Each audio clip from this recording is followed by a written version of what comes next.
Well, good afternoon. This is Linda in North Central Texas. Getting back at you. We're going to be working on the 5-gallon planter that I promised you that I'd try to show you how to put together. First of all, you're going to need 6 5-gallon buckets.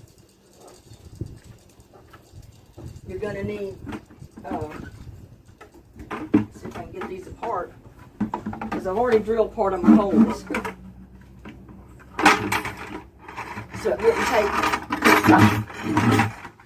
too awfully long to try to show you how to set it up.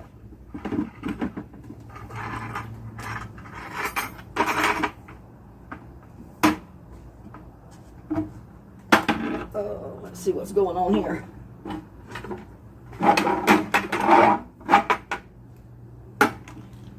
As I said, you'll need 6 5-gallon buckets.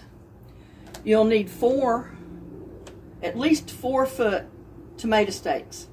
Now, when I went to the store, to Walmart, to get tomato stakes, they didn't have any.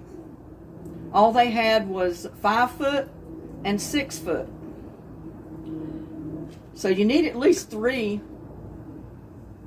to 5 feet stakes, or 3 to 4 foot stakes.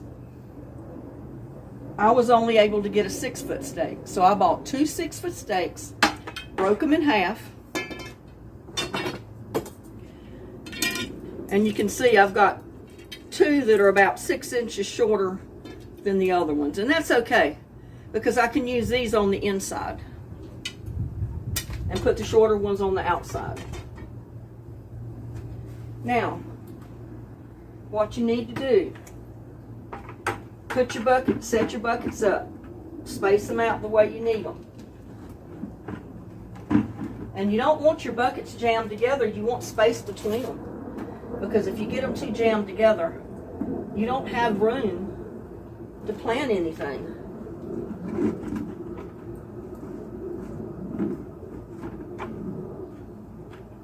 So that's the way I space mine out. There's plenty of room in between them. This other bucket is one that I'm making a planter for I'm either going to put a moringa tree in this one or a jolly green tree collard. My moringa tree is about 5 foot tall right now, and I know I'm going to have to probably put it in the greenhouse for the winter months, so we'll see. But anyway, this is basically the way you want to space them out. When you get them spaced out, and you just want a little bit hanging over, not much, just a little. And then you're going to take your marker and run around the bottom. It makes a half moon, and you'll do that on both of them, on each side. What that does is mark where you're going to put your your holes for your tomato stakes. And you see I put a hole here, and I've got a hole here, right there. It's just big enough for the tomato stake to go through. And these are marked for your drain holes. Any holes that you want to put inside the half circle that you draw. Me, I'm putting my drain hole about 2 inches up from the bottom. I'm not going to put the drain hole on the bottom. The only hole that's going to be down there is where my tomato stake's going to go through. But that's up to you. I want my buckets to hold moisture in the bottom because mine dry out so fast here in this dry, hot climate we have. But it's up to you whether you put them on the bottom or the side, but you need to put them within that half moon circle where you put your hole for your tomato stake. Otherwise, it's not going to drain in your bucket below it. I've already got those drilled. So I'm just going to put it together. Oh, I forgot to show you. You also mark your notches on each side. Put your bucket down. Find where your bucket hits the top of the bottom bucket. Mark it right there with your marker. And you do on the back side as well. Over here and on the back. You can take your hot glue gun and actually melt a notch, just like that right there. And you've got one. You'll end up with 4 notches. See? 2 on this side and 2 on the other. And what that does is when you put your bucket on top of the bottom bucket, it's going to lock that bucket in. It works kind of like a Lego. And it's made that bucket firm. And I've already drilled these holes for time purposes. Then take the longest stake, because I left 2 of my stakes about 6 inches taller than the other ones. And that was a 6-foot stake that I broke in half. 2 of them are about 6 inches longer than the other 2. I'm going to take the longest 2, which they're about 4 foot, I guess.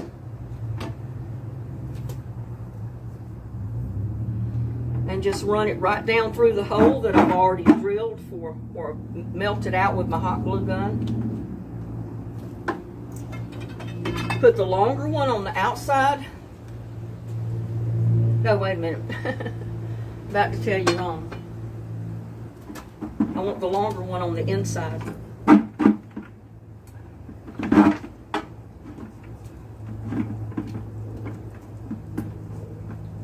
We'll get this right. But lock them together. You got your holes drilled. The longer ones you're going to put in the center. But I need my top bucket on there first. And I've already got my holes drilled.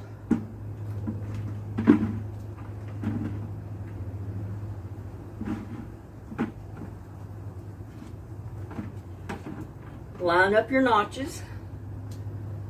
Because see, they've locked in. That's pretty sturdy right there. Once you get dirt in there and plan in it, it's going to be heavy enough that it holds those buckets together. But as an added security, what we're going to do is put this longest stake from the top through the bottom of the top bucket and then through the bottom of the second bucket.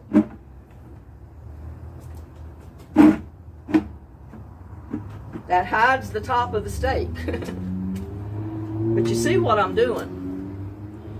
I'm putting it through the top.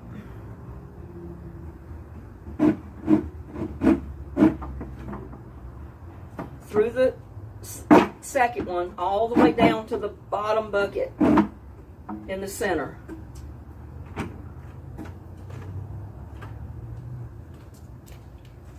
And then I'm taking the shorter ones. Where did I do with the other? Oh, there it is. Then I'm going to take the shorter ones and I'm going to run on the outside of the second bucket into the bottom bucket.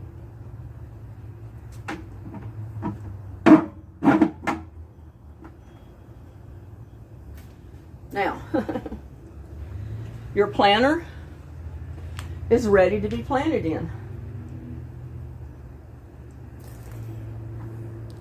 I can give you a close-up of it. You can see how I put the top one in. It goes in through the second one, right down through the bottom one. The second bucket goes through the top, the second bucket, all the way down to the bottom. That secures that planter. With the notches on the bottom of the buckets that lock into the bucket below it, and the stakes that go through, that is going to secure your planter so it's not going anywhere. I was afraid mine last year, because I set my green one up. I know you saw my green planter that I've set up. I set that up back in September, I think, of last summer. I'm going to sit down here just a second and drink me a little bit of lemonade. It's so hot out here. I'm sweaty. I look terrible. I apologize, but I wanted to get this video done for you because I had kept promising to get it done. And I said, well, I'm just going to have to get out here and sweat a little bit, I guess. But as you can see, if you put your holes, your drain holes in the bottom of your bucket, put it within that half moon that you marked on the bottom of your bucket, so it drains in that bottom bucket. Just put it in that same area where you've got that tomato stake hole. Like I said, with me, I don't care if that tomato stake hole stops up, because I put my hole 2 inches up on the side. So if it fills up about 1.5 inches to 2 inches here, it's going to come out that hole and it's going to drain into the second bucket. The same way with the bucket down here. If it fills up to 1 or 2 inches down in there, it's going to drain out that hole into this bucket. And your drain holes on the bottom, put anywhere you want. I put them 2 inches up from the bottom of the bucket because I want my buckets to maintain moisture in the bottom, because my buckets dry out too fast. And this way, you know, you don't have to water them every day if you've got some water that's maintained in the bottom of the bucket. And I set up my potting soil, I get my broken down leaves, my broken down wood, bark, twigs, anything like that that's already started to break down. I put in the bottom of the bucket. Then I add my leaves, then my table scraps or compost. I try to put in native soil if you have any. Like I've showed you that if you have wooded areas around your house, you can go to that wooded area, move some leaves away, and you'll find some really rich dirt around the bottom of that tree where those leaves have broken down over a period of time. You can get some of that native soil out from under that tree and put it right in your bucket. That's what I do with my totes. I put native soil in there, leaves, compost, food scraps, broken down bark in the very bottom of it. And then if you want, you can put a little bit of potting soil in the top. I only put maybe 1 inch or so of potting soil in the top of my buckets. The rest is all natural. It's either compost, natural soil, broken down leaves, or the broken down wood bark and tree limbs and stuff like that have fallen on my lot over here that I just pick up and put in there. And it makes the richest compost and soil that you're going to ever want.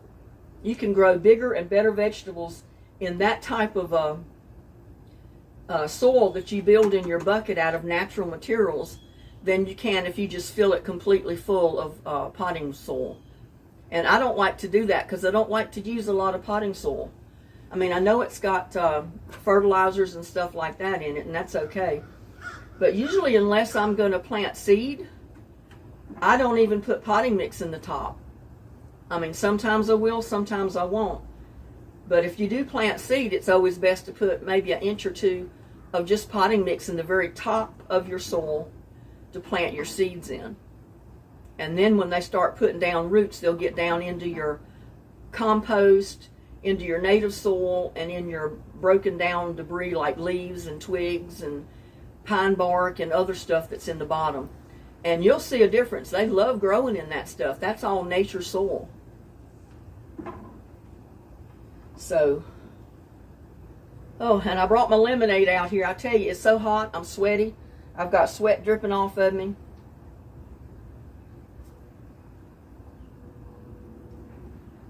Oh, and that lemonade's so good. But I did want to get on here and show you how I set up my buckets for my planter. And I mean, if you wanted to continue on and add 4 buckets to the bottom and 3 to the second level and 2 to the top, I mean, that's fine. I don't think you want to go any higher than 3 buckets though, because then your plants would be so high you couldn't get to them. I like to plant something in the top bucket that's not going to get very big or tall, like maybe a pepper plant. In this bucket, I may plant a pepper plant, or I planted, I think, cantaloupe in my green bucket and watermelon. But see, they don't grow up. They grow down and then go across the ground, so that's okay. But it's up to you what you plant in them. I just give you some suggestions of what things I've learned from planting in this type of a planter. And if you have any questions, just leave me some comments or send me messages, and I will answer. And, you know, try to answer any of your questions that you might have. I ended up getting actually 8 buckets. And I've got one that I've fixed as the planter, and all I did was put holes in the side for drainage. And I think I'm going to plant my Jolly Green tree collard in that. And then I've got a moringa tree that's about 5 foot tall that I may plant in the other one. I'm not sure yet. And I'm not sure yet where I'm going to set up my planter here. I've got to find a spot in the yard back there to put it before I start filling it full of compost and stuff. But if you want to plant in the spring, right now is a good time to start setting up your totes and your 5-gallon bucket planters. Get them set up where you want to plant them, where you want these things to stay, and then start filling it up with your materials, your broken down wood bark, your twigs, your decaying leaves, your natural soil, your table scraps, compost, natural soil on top.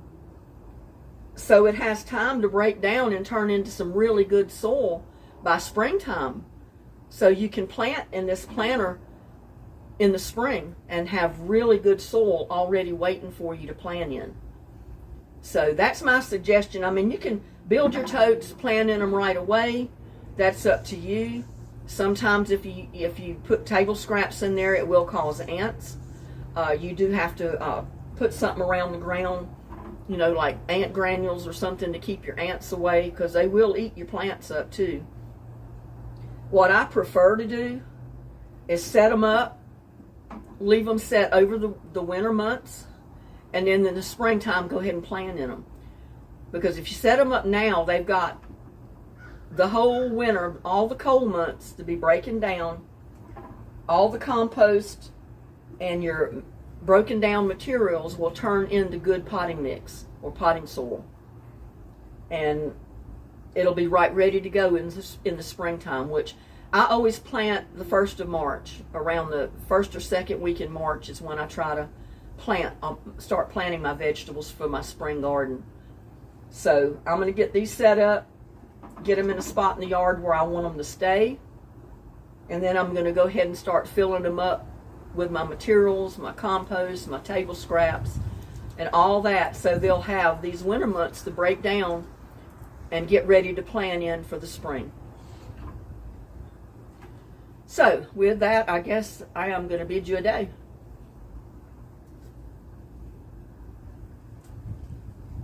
Sorry about that. I just had to get me another swig of that lemonade. It's so hot out here, I can't handle it. So, with that, I want to wish everybody, I want you to like, share, subscribe to my videos, and go ahead and fix your planter buckets. If you're going to do it. I mean, go ahead and set them up now so they're ready to go in the spring. Because it's really too late now unless you're going to plant collards or some brassicas that will withstand cold winter months. But right now, like I said, is a great time to set them up, get them ready, and they'll be ready and waiting for you in the spring. And you'll be able to go ahead and plant in them. So, with that, please like, share, and subscribe to my videos. And all of you, please have a blessed afternoon.